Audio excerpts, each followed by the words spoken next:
foi, assim, os momentos mais complicados, assim, como músico? Cara, tiveram vários. Vários. Teve Muita peia. Teve um recentemente agora, que Deus agiu, assim, experiência muito doida. Eu fui fazer um show em Maceió. Essa experiência eu contei pra quem tava nos shows esses dias, né? E eu tenho contado isso como testemunho. E aí, muito engraçado, porque assim, a gente não tem dinheiro, né? Nós empreende um monte de coisa pra ver o que dá certo. E aí, quando dá certo uma coisa, nós paga as contas ali. E aí, fazer o show em Maceió e tal, peguei minhas passagens, voltei pra Minas Gerais pra pegar um ônibus pra São Paulo. Eu ia arrumar minhas coisas pra poder me mudar pra São Paulo. E aí, foi engraçado que eu saí de Maceió 11 da manhã, pai me deixou no aeroporto, na hora de pegar a passagem, de marcar, minha passagem deu como inválida. Aí eu fiquei doido. Não, o que é isso? Resolvemos lá o que aconteceu, foi um erro do sistema, embarquei. Chegando em Minas Gerais, o ônibus que eu tinha pego do aeroporto para a rodoviária, ele teve um probleminha. O motorista só andou assim 1,5 km com a porta das bagagens aberta. Nossa. Isso é um pequeno problema. Ninguém sabe o que caiu ali. Aí ele fechou e a gente seguiu viagem. Perdemos 5 minutos. E eu comecei a achar tudo aquilo muito estranho, sabe? Eu falei assim, Deus, eu tenho um senso muito espiritual das coisas. Eu falei assim, Deus, você quer alguma coisa aqui? Não faz sentido tudo isso acontecer hoje. Assim. E aí, quando eu cheguei na rodoviária, por conta de 5 minutos, ou foi 2, 3 minutos, eu perdi o ônibus que levava para casa. Era de 7 da noite. Eu cheguei lá, era 7h05. O busão tinha acabado de sair. E o outro ônibus só passava de meia-noite e ele me deixava na rodoviária da cidade que eu ia. Ele não me deixava em casa. Beleza, toda paciência, a gente fica lá esperando. Eu fui rezado e falou assim pra mim: pega o teu violão e canta aí. Canta na rodoviária, faz uma live. Não acredito. Foi. E aí eu fiz um refrão de uma música nessa rodoviária, lá de BH. E não juntou gente pra ver, não? O povo ficava tudo assim ao redor olhando, né? A cara de que esse bicho é doido, né? Mas tinha umas 100 pessoas ao vivo no Instagram, rezando, foi muito forte aquele dia. Naquela hora eu compreendi, cara, era isso que... Eu falei assim, era esse Deus que queria me dar. Eu fiquei com aquilo. Só que a letra da música dizia assim, ó: eu quero ser um lugar em que Deus gosta de estar. Bota o refrão aí assim, rapidinho. Né? Eu quero ser um lugar que Deus gosta de estar. É isso aqui que a música canta. E aquilo era muito forte pra mim, porque eu sempre quis que Deus fosse alguém pra mim. Só que eu nunca pensei pela ótica de ser alguém pra Deus. No sentido de, cara, quantas vezes a gente vai rezar na adoração? Ser uma morada. Cara, a gente vai clamar. Quantas vezes a gente sentou lá pra dizer assim, Deus, eu quero só te fazer companhia hoje. Quero só sofrer com você, os Jesus da paixão. Quero só dividir comigo, sabe? E eu tava fazendo aquela experiência, aqueles dias. E naquele dia específico, quando eu compreendi aquilo, eu falei, é isso, Deus. Eu vou até pra casa rezando. Eu tenho um dos meus produtores que... Hoje, graças a Deus, eu tenho 5 pessoas que produzem minhas músicas do Brasil todo, né? Então o trabalho acaba agilizando muito. E aí o Marcos, que é de Ouro Preto, em Minas Gerais, eu mandei pra ele a letra e falei assim, Marcos, termina pra mim essa música. Ele deixa comigo, nego. Chama de nego. E aí, prestes de pegar o ônibus pra ir embora pra casa, pra rodoviária da minha cidade, que eu morava, Itabirita. Deus colocou no meu coração pra ir no caixa eletrônico e sacar todo o dinheiro que eu tinha na conta. Por incrível que pareça, todo o dinheiro que eu tinha era R$50. Nossa. Eu saquei o dinheiro, entrei no ônibus e fui embora pra minha cidade. Com 20 minutos de andada, saindo de BH, o busão quebra. Nossa. E aí o motorista falou assim, ó, não dá pra seguir viagem, o busão tá quebrado, vamos esperar outro ônibus chegar. Mais meia hora, outro ônibus chegou. Eu já não tinha estresse, eu tava tão feliz com aquilo. Eu falei, Deus, eu quero só ser um lugar que eu gosto de estar. Tudo eu respondia assim. Fui pro outro ônibus, a gente mudou de ônibus, um senhor de idade tava na minha frente, começou a indiretamente me acusar de que eu tinha roubado a carteira dele. Caraca, velho. Que tinha sumido no outro ônibus. Não, velho.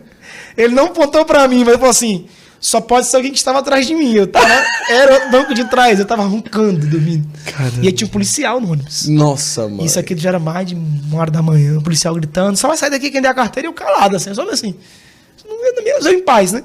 E eu dei uma ideia, moço, desculpa me intrometer, mas já parou pra pensar que pode ter ficado no outro ônibus? Aí ele, não. Quando ele voltou, tava lá a carteira. Olha aí. Também não voltou pra pedir desculpa nem nada, eu segui a viagem. E aí, como eu morava muito perto de barragem, eu entendi assim, talvez alguma barragem aqui tá caindo. Deus me livrou, né? Bendito seja Deus. E só sabia agradecer. Tudo que acontecia, fazia assim, bendito seja Deus. Tudo. Chego na rodoviária de Itabirito, que era a cidade que eu morava. Fui muito encantado atrás de um táxi. Gente, Uber não me respondia, táxi não me respondia. Os meus amigos da cidade, David, ninguém me respondia. Ninguém. Só o Marcos acordado comigo, que era de Ouro Preto, mas 2 horas de distância dali, 1h30. Ele falou assim, se ninguém te aparecer aí, eu vou te buscar. Eu falei, não faz sentido, pô. Eu espero que até de manhã um táxi cá. Eu tava tão em paz, né? Aí o Marcos, quando chegou na rodoviária, Ele me manda a música inteira. Guto, era um fio de 10 graus naquele lugar. Parecia só névoa, assim, eu tremia. Nossa. Puxei o violão na rodoviária e fui cantar a música inteira. Inteiro. Cantava e gritava, Senhor, eu quero ser o lugar que o Senhor gosta de estar. Vem, Senhor, na rodoviária. O segurança desce. Só tava eu e segurança. Amigo, se você quiser ficar aqui, tem que ficar em silêncio. Tudo bem, né? Diminuí o violão e quando é que é? Ser um lugar...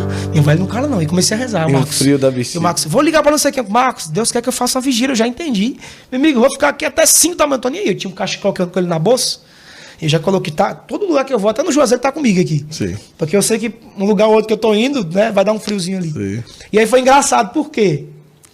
Mais ou menos umas 2h40 da manhã, para um palhozinho, velho, lá no lugar, desce um cidadão com uma camisa do exército, assim, em nome dentro assim, ó, resgate já. Eu sou muito de observar, né? Eu observei aquilo e tal. Ele passou, foi no orelhão, tentou ligar para algumas pessoas, não conseguiu, eu vi ele preocupado. E ele me perguntou, amigo, você pode me ajudar? Eu disse, opa, pois não. Tô tentando ligar para minha esposa e tal, ele explicou uma situação de que ele não estava conseguindo contato, estava sem dinheiro e precisava ir para a cidade dele. E o carro dele não estava mais marcando combustível. Ele queria que a esposa fizesse um pix para ele poder ele conseguir abastecer. E ele não conseguiu. Guto, ele me deu uns 5 números. Eu liguei para todos e disse assim, não existe. Muito bem, ele voltou pro carro e ele volta mais apreensivo ainda. Simão, você pode tentar o WhatsApp desses números? Eu tentei, não existia. E aí eu comecei a achar aquilo muito incrível, né? Naquela madrugada, que estranho. Nem o segurança desce mais, porque tava zoada. Esse cara nunca vi na minha vida. E aí, Deus colocou no meu coração assim, lembra de R$50? Dá esse homem, era pra ele que eu queria que você desse. Pra mim, a história tinha parado ali, né? Eu falei, Deus, então é isso. Se eu queria que eu ajudasse alguém, porque eu não disse logo lá atrás, né? Que esse desespero tudo é pra ajudar alguém. Eu falei, eu te ajudo pra você ir pra casa, amigo. Ele falou, não posso. Você tá indo pra onde? Ele me perguntou. Eu falei, tô esperando um táxi pra poder ir pra minha casa. Você mora longe daqui? Eu moro aqui na cidade. Só que assim, nessa hora, dá uns 15 minutos de pé na rodoviária pra cidade. Se eu tiver enganado, daí me corrige. Mas era tipo 3 da manhã, eu tava com 2 malas grandes, um violão e uma bolsa. Então não tinha como ir. Ele falou assim, eu te deixo lá e você me ajuda. Pode ser? Isso pode. Eu mandei mensagem pro Marcos, expliquei a ele e compartilhei a localização. Marcos, isso aqui é minha localização. Acompanha aí. Ninguém sabe quem é, tu com violão, com tudo. Só que eu fui muito em paz, sabe? Entrei no carro do cara, ele guardou as coisas dele lá, botou a mala no lugar, falou assim, ó, tá com cheiro de cigarro, eu fumo cigarro, tudo tô depressivo e tal. Tem algum problema? Eu olhei pra cara e falei assim, não, amigo, não tem nenhum. Guto, você que tá em casa. Quando eu entrei no carro daquele cara, que ele deu a partida, que o carro funcionou, porque ele ficou um tempão aqui, Quando o carro funcionou, que a gente tá saindo, para um táxi assim, na rodoviária. Nossa. Eu olhei pra Deus e falei assim, o senhor quer que eu viva isso? Eu tenho certeza. Vambora. Ele pegou o carro e falou assim, vou te deixar primeiro em casa, depois eu abasteço. E eu tinha total consciência de que se ele fosse pro posto depois, ia dar muito ruim. Porque era longe da minha casa. Não tava marcando combustível. E eu pensando em mim, falei assim, então tudo certo. Eu errei o caminho para chegar em casa 2 vezes. Nossa. E ele com a paciência de Jó. Chegou na porta da minha casa, eu contei a história a ele, do que Deus tinha me falado, e deu R$50. Aí ele começou a chorar, disse, olha, me manda seu pix, eu vou lhe pagar. Eu disse, não, amigo, Deus pediu para que ele desse, não foi para que eu me emprestasse. Aí eu só fiz uma pergunta para ele, como é seu nome? E ele me respondeu assim, meu nome é Natan. Ponto. Desci do carro, essa é a parte mais mística da história. Eu nem sei se aquele cara, como é que ele tá hoje, enfim. Desci do carro, peguei minhas malas. Eu morava entrando num bequinho assim. E, cara, quando eu desci do carro, que eu peguei as malas que eu coloquei embaixo, que eu fui entrar naquela rua, que eu olhei pra trás para despedir do cara, não tinha mais carro, não tinha mais nada. Nada, Guto. Eu olhei e falei assim, não faz sentido. O cara passou uns 10 minutos tentando dar partida no carro e não tem ninguém. E aí, tava tão em paz com tudo e entrei pra casa. Não bastando isso, o Marco desesperado me liga. Igor, pelo amor de Deus, onde é que você tá? Só, amigo, tô em casa. Não, não faz sentido. Sua localização nunca saiu do lugar. Não. Marcos, como assim? Não, nunca saiu do lugar. Travou aqui no meu telefone. Eu disse, não, mas eu tava com o telefone aberto na mão. Eu tava com a localização aberta na mão. Era pra ter saído. Ele me, o que aconteceu? Eu expliquei pra ele. E aí ele olhou pra minha cara e falou assim, só tem uma explicação. O que é que a gente tava cantando? Eu Falei, eu quero ser o lugar que Deus gosta de estar. A música dizia assim, pensava que eu só te encontraria de templos em templos, em tempos em tempos. Aí você morreu na cruz por mim, aí você pagou, né, um preço alto por mim, e agora sou eu quem quero ser alguém pra ti. A música canta isso. Sim. E aí eu comecei a chorar naquela madrugada. Eu falei, meu Deus, será que aquele cara existia? Será que de fato... Eu não duvido, se você estiver assistindo, por favor, assim, sinta muito amado, porque aquela experiência é muito poderosa. Não bastando isso. Ave Maria. Eu sou um cara de muito significado, O muita povo simbologia. Sabe o que significa Natan? É isso que foi o significado que eu fui atrás. E significa aquele que dá. Em uma outra tradução, Natan significa presença de Deus. Presença de Deus. Cara, eu não dormia aquela noite. Eu até arrepio falando, porque eu chorava feito criança. Falei, meu Deus, você veio. Você me atrasou a viagem inteira, porque você queria vir. Tipo assim, já era certo. Você fez eu cantar aquilo para que eu desejasse. De Deus. Sabe? Aquilo é muito forte para mim, muito forte. Então, quando eu canto essa música hoje, a gente cantou no show em Maceió e cantou em Caruaru. Quando a gente cantou ela, a gente fez outra música por cima dela. E tão doido que foi a música. E aí o Marcos terminou a música comigo, tudo. Mas a música, ela traz uma verdade de algo que eu vivi. Por isso que eu digo assim, eu só posso cantar o que eu vivo. Deus não me permite cantar outra coisa. Aquele cara nunca soube dele porque os números não existiam.